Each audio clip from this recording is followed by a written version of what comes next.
It's taken me a really long time to write the words on how exactly to best review Deus Ex Mankind Divided.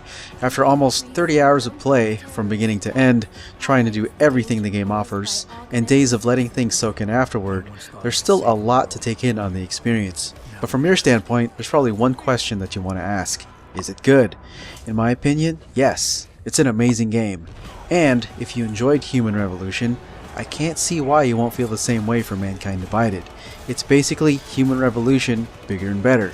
But initially, it didn't start out that way for me. Sometimes, you just have to let go, and embrace what you've become. Not gonna go all wonky on us now, Hansa, are ya?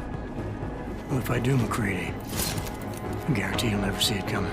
After the pretty sweet intro, where you're informed of the mission, and have chosen your brand of weapons, lethal or non-lethal, you fall with style to your destination, an abandoned hotel facility in the middle of the desert in Dubai, where you're tasked with taking out a group of bandits who are up to nefarious purposes. During the starter mission, you're led from place to place, and you can tackle the situations any way you see fit, with different paths to traverse. While I understand that you need a section like this for newcomers and veterans alike to slowly get acclimated with the game, it didn't grip me from the outset. It gets you into the action immediately, yes, but the world building just wasn't there yet. Thankfully, the mission is fairly short, so I just thought of it as the initial layer of the game slowly peeling itself away until the main portion is unveiled. Once you enter the city of Prague, this is when everything revealed itself. The initial moments when you get off the train and see the discrimination against augmented people is the moment when the game starts to let you into its world, and from there it hooks you and it's hard to let go. You're now on your own, essentially living as Adam Jensen as you see fit, ready to tackle whatever situations you decide to confront.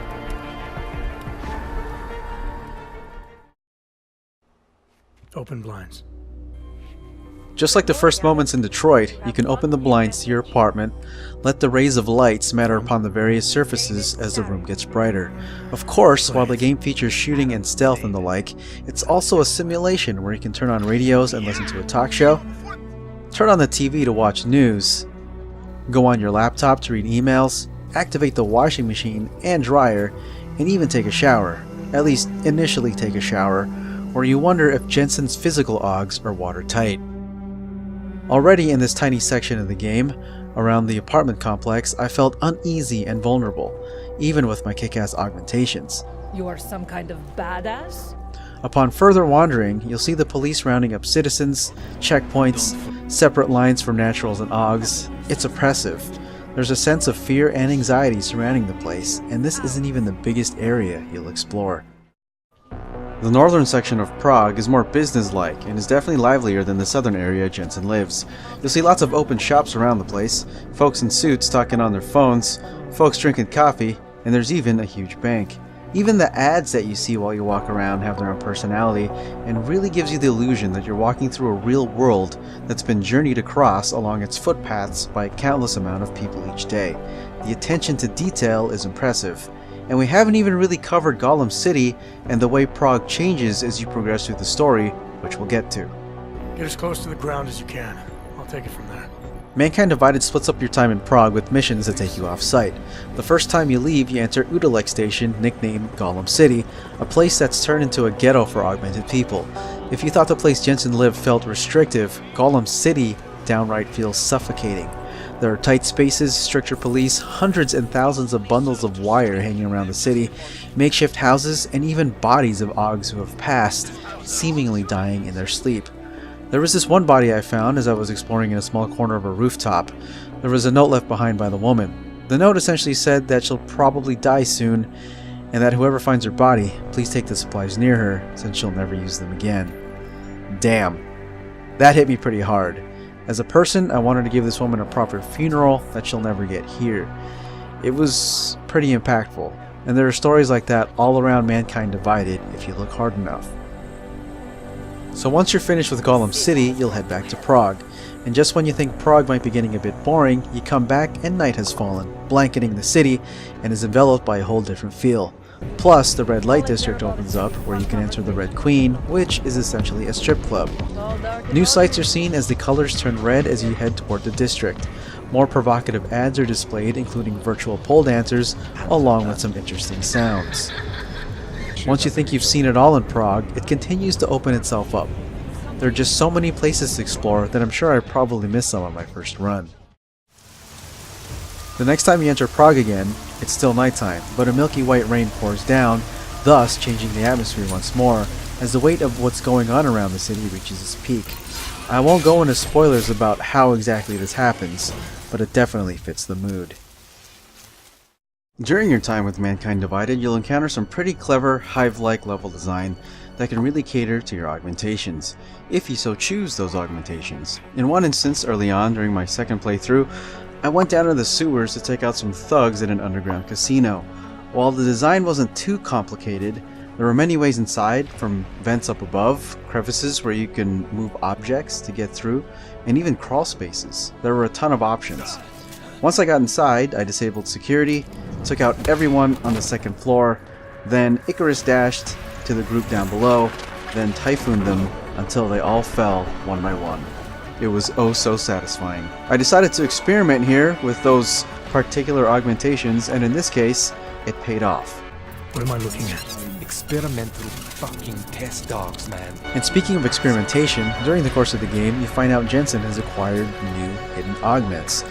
They come in the form of remote hacking, Icarus Dash, Nanoblades, Tesla Arc, PEPS or Pulse Energy Projection System, Focus Enhancer, and the Titan Aug. Trade-off is that once you grab one of these Augs, you have to disable an Aug that's colored white, or else you'll start to glitch. Now, there is a quest in the beginning that will let you use these new augments without restrictions, but the payoff won't happen until much later in the game. I enjoy how Mankind Divided throws you in a level, and you're left to figure out how to move through it with your choice of Augs and your own devices. Every level is a challenge as you punch walls, move through vents, take out guards, jump high, move through vents, stack dumpsters on each other to get to higher places, move through vents. Did I mention moving through vents? I swear, all the vents you traverse through in this game could probably circle the Earth at least once. I want to touch upon the choices you make in Mankind Divided because every one of them, had me sit there wondering what the hell I should do, thinking of the potential consequences. It took me so long on some occasions that I got up to make some food as I kept pondering what I should do.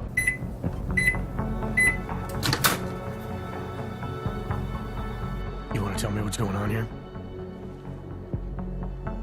Arts and crafts? And I'm not just talking about the main story, I'm also talking about the side quests, because some of those give you some tough choices, and they're not always black and white. It's been a while since the game made me do that, so I would absolutely recommend taking part in these quests since they really help in fleshing out the world. As for the story, it felt more intimate to me compared to Human Revolution. In Human Revolution, there was more of a sense of globetrotting. In Prague, I spent so much time there that I got to know the place inside and out, that the connections I made with the people, with the culture, were more on a personal level. I also felt wrapped up in the Aug struggle while still trying to maintain Jensen's sense of duty to his job. So because of these closer relationships, even though the ramifications for the endgame were on a potentially global scale, it felt contained compared to the grander scale of Human Revolution's ending. Now there's definitely nothing wrong with that, but it made me feel like it just ended a tad abruptly. I thought there was going to be a little more, but I felt the game ended on the right note. If you want a game with a meaty story that gives you a lot of content, places to explore, and respects your time playing, definitely give Mankind Divided a shot. I felt rewarded after finishing it, and I wanted more, so it's a good thing that the game includes a New Game Plus mode. I can't wait to jump back in, change my playstyle, complete the quests I missed, and then find the secrets I didn't run into the first time. Usually with games nowadays that come out at a quick pace, I don't usually want to play a game twice anymore, but I feel Mankind Divided warrants it, especially to see how the different choices affect the story. Mankind Divided is a great sequel to Human Revolution, definitely bigger and better, but it's that sense of place, so alive, so intimate, that really cements the game for me as one of my top games this year so far. It's 30 hours well spent.